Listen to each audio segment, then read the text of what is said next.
داتا علی ہجویری کے مزار کے پاس ایک انگریز کی قبر ہے۔ اس کے حوالے سے ایک بڑا ہی دلچسپ واقعہ ریکارڈ کیا، آئیے آپ کو وہ سناتے ہیں۔ اس انگریز نے اسلام قبول کیا تھا، لیکن کچھ غلط ہاتھوں میں پڑ گیا تھا۔ جو بد عقیدہ لوگ ہوتے ہیں، اچھے کاموں کو شرک بتا کر گمراہ کرنے کی کوشش کرتے ہیں اور اللہ پاک کے اولیاء کے بارے میں، انبیاء کے بارے میں غلط عقیدے سکھایا کرتے ہیں، ان کے ہاتھوں میں وہ لگ گیا۔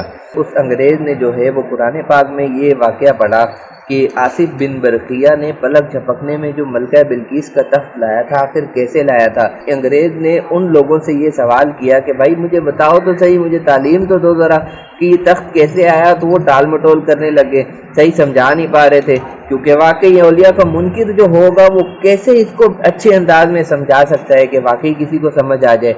اب اس انگریز کی قسمت جو ہے وہ انگڑائی لے کر جاگ اٹھی۔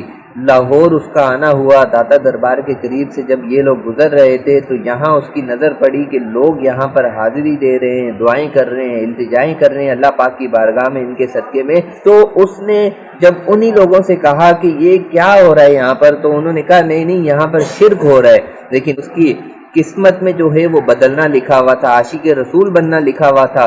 تو اس نے کہا کہ نہیں، یہ کوئی عام بات نہیں ہے کہ لوگ ان کی طرف اسے متوجہ ہیں۔ تو پھر وہ خود بھی جو ہے وہ داتا دربار پر آیا، یہاں پر حاضری دی، اور اس نے یہ خیال کیا کہ بہت تھکا ہوا ہوں اور مجھے چائے کی حاجت ہے۔ تو کیا دیکھتے ہیں کہ ایک بزرگ ہیں، انہوں نے اس کو پیالے میں جو ہے وہ فوراً چائے دے دی۔ وہ چائے دیکھ کر وہ جو انگریز تھا وہ بے ہوش ہو گیا۔ تو ان کے ساتھیوں نے جب انہیں پانی کے چھینٹے وغیرہ مار کر اٹھایا، جس طرح بھی جگایا، تو انہوں نے پوچھا کہ وہ جنہوں نے یہ چائے لا کر دی تھی وہ بزرگ کہاں ہیں؟ تو انہوں نے کہا کون بزرگ؟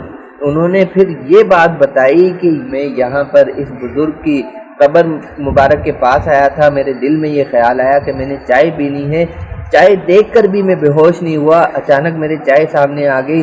اس بزرگ نے جب مجھے یہ چائے دی، اور پیالہ وہ تھا جس میں وہ باہر کے ملک سات سمندر پار جہاں میں رہتا ہوں وہاں پر میں ناشتہ کیا کرتا تھا، اور اس پیالے میں جب مجھے یہ چائے دی گئی تو پھر مجھے وہ آصف بن برقیہ رحمۃ اللہ تعالیٰ علیہ والا قرآن پاک کا واقعہ سمجھ میں آ گیا کہ جس طرح یہ بزرگ میری چائے کا پیالہ وہاں سے لے کر یہاں میرے پاس آ گئے، اور میرے دل میں خیال ہی آیا تھا کہ مجھے چائے چاہیے، انہوں نے پلک جھپکتے میں مجھے میرے ہی پیالے میں چائے دے دی۔ ان کو سمجھ آ گیا کہ جس طرح یہ پیالہ آیا اسی طرح آصف بن برقیہ بھی وہ تخت لے کر آگے۔ یہ جو پیالہ تھا اور یہ تخت تھا، یہ پلک جھپکنے میں ویسے تو عقلاً تو محال لگتا ہے، تو کیسے ممکن ہے؟ اللہ پاک قادر ہے کسی سے بھی کچھ کروانے پر۔ جب اولیاء سے یہ چیز، اللہ کے نیک بندوں سے یہ چیز صادر ہوتی ہے تو اسے کرامت کہا جاتا ہے۔ یہ عام بندوں کی سمجھ میں نہیں آتی، اور کرامت اور معجزہ کہتے ہی اسے ہیں جو عقلاً محال ہو اور سمجھ میں نہ آئے۔